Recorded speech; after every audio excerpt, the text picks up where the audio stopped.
Sampurasun, salam karahayuan, salam kaluguniaan, kanggo wargi sadaya nu kusim kuring dipikaasi di lebet nami Gusti Yesus. Wargi sadaya, abdi yakin urang tos teu biret deui karena istilah menyebatkeun kieu. Teu unggut kalinduan, teu gedag kaanginan. Tangtos naon maksudna? Ieu mintonkeun hiji sikap, hiji pamadegan anu teu goyah, anu teu kagoyangkeun, teu unggut, teu kapangaruhan, tapi tetep panceg. Nah tangtosna hal ieu mangrupikeun sikap anu diparyogikeun dina kahirupan salaku putra-putra Gusti. Da dina kanyataanana geuning, dina ngamumula iman, dina ngajalankeun kahirupan ieu kapan urang sadaya sok tinemu sareng naon rupayan sebatkeun tantangan, halangan, cocoba sareng dodoja. Tapi sok sanaos naon oge anu tumiba kana diri urang kedah ngagaduhan sikap teu unggut kalinduan, teu gedag kaanginan, tetep panceg, tetep kuat, tetep ajeg, teu goyah.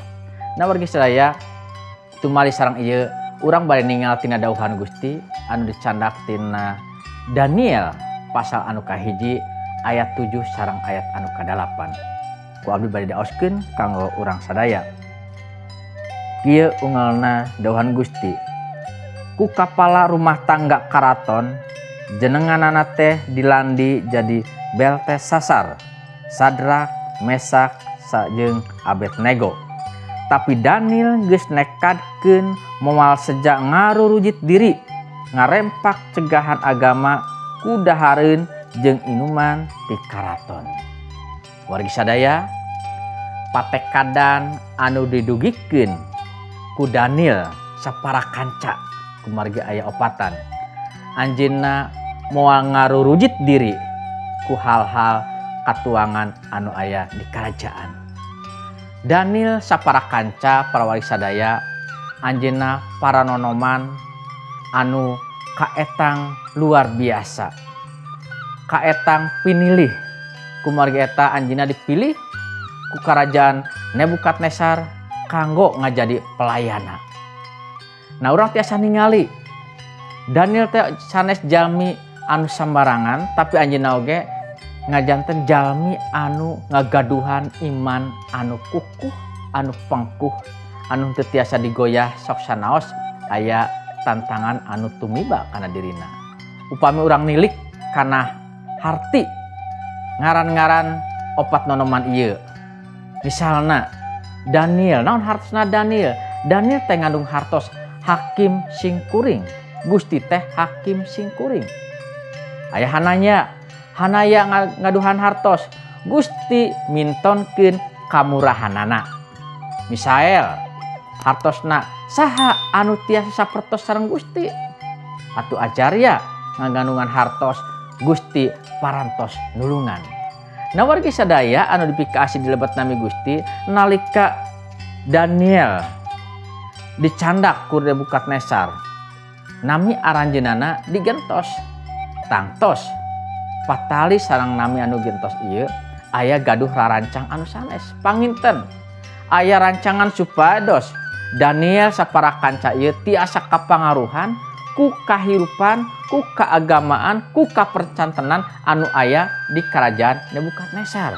Misalna Daniel digentos jantel Beltesasar anu hartosna melindungi raja. Atuh Hanaya digentos janten Sadrak anu hartina dewa bulan. Misael digentos jadi Mesak, eta oge masih patali sareng dewa bulan. Nah Ajaria digentos ngajanten Abednego. Abednego teh hartosna pelayan Nebo. Ari Nebo teh nyaeta dewa anu disembah-sembah ku orang atau ke kerajaan Nebukadnezar, dewa kawijaksanaan. Nah nalika urang ningal kana panggentosan nami di antara opat nonoman ieu pasti aya anu dipalar ku raja. Sangkan Daniel saparakanca ieu tiasa ngarobih kahirupanana bahkan oge kaimananana.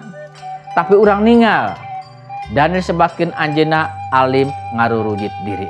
Nah wargi sadaya anu dipikasi dilebat nami Gusti dina kahirupan anu nyata dangat ayeuna geuningan henteu sakedik jalmi anu pindah cai pindah pilempangan dumeh ngalaman tantangan cocoba jeung gogoda. Anjeuna henteu kiat, anjeuna gampang kapangaruhan. Tapi hal anu luar biasa urang ningal ka opat nonoman ieu Daniel, Sadrak, Mesak jeung Abednego. Anjeunna ngagaduhan pamadegan anu pengkuh.